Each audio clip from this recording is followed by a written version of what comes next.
Back in late 2016, after probably a year and a half of anticipation, Nintendo finally revealed what their next console was going to be. Long codenamed the NX, the Nintendo Switch was announced and immediately made sense to the majority of the gaming public. The removable two controllers that could then be used as individual controllers for local multiplayer gaming on the screen that's built into the console that can then be docked on a television to be played with traditional controls with better graphics on the screen was a knockout, and later showed to be incredibly lucrative and successful, and one of the biggest and the single thing that brought Nintendo back of the era of the Wii U. What people don't realize is that Nintendo was doing more than just trying to push a really innovative idea. They were trying to fix the wrongs of prior generations and approach major third parties to be able to produce exclusive titles for their system. And one of those companies that they approached was in their backyard in Bellevue, Washington. Nintendo approached Valve in mid-October of 2016 to not only pitch the Switch directly to Gabe Newell and friends, but to also offer them a lucrative deal to be able to create an exclusive title specifically for the Switch for one of their IPs, which, with the amount of money Nintendo was willing to put up based on which IP they had, and they specifically wanted Half-Life. There's a lot to be said about what happened between the meeting of Nintendo and Valve and what exactly Nintendo delved into, but that is the subject of another video. What needs to be stated is that Gabe and Valve were incredibly impressed with the hardware and pretty much immediately got to work on an exclusive title for the Nintendo Switch using the Half-Life IP. Not even a week following this meeting, a Half-Life game was in development specifically for the Switch that took advantage of the Switch's capabilities. This was a top-down real-time strategy game based within the Half-Life universe that was tentatively titled Half-Life Tactics. The details of this game are all over the place, and you will hear different things from different accounts because this game went from a real-time to a turn-based to a RPG and everything in between. And then it was canceled sometime between 2017 and 2018. This Half-Life game was famously reported by Game Informer back in early 2017, except it was reported as a probable Half-Life 3. That was never the case. This was a spin-off to begin with, and the actual tutorial of this game took place in Black Mesa pre-Residence Cascade, and then after forwards the player to the 7 Hours War. The entire RTS was based around the 7 Hours War. This was being developed in Unity, as obviously at the time this would not have run on the Switch, and essentially the game never really got off the ground. It did not get past prototyping phases, at least that's what I'm hearing. What ended up happening was that nothing was actually promised to Nintendo as far as I'm aware. They were just prototyping and trying to figure out exactly what they could do with the hardware that they were given by Nintendo. Valve had a lot of ideas as to what they could do for a top-down Half-Life game where you could use the IR of the Nintendo Switch Joy-Cons or touchscreen to be able to control your units.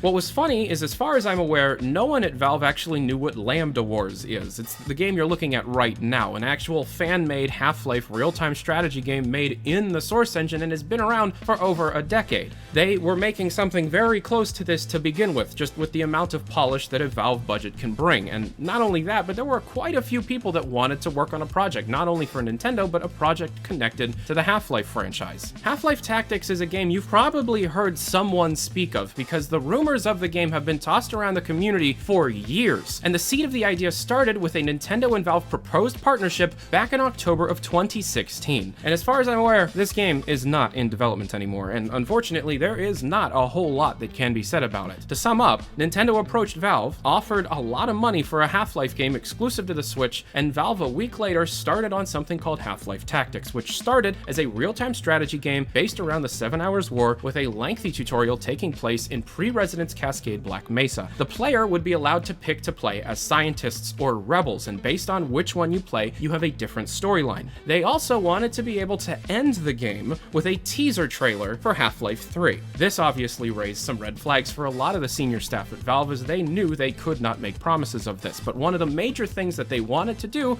was keep Gordon Freeman out of the entire game and only show him at the very end. They also wanted many of the Half-Life 2 characters to be playable, for example Father Grigori, because he has a shotgun. And then they switched over to a turn-based mechanic, and essentially it turned into a top-down turn-based Half-Life RPG, and then it fizzled out and didn't go anywhere. Another game that Valve can add to their list of canceled projects that publicly we currently now know about 30 canceled Valve titles, and that's publicly known. I'm going to be following this video up soon with everything Nintendo told Valve, including what they planned to do with Switch redesigns if the Switch was successful, and this was before its launch. I hope to see you, and thank you very much for watching. Follow my Twitter if you want to be able to keep up to date with the news, and my Discord, and I hope you have a good day. Adios. Don't trust horses.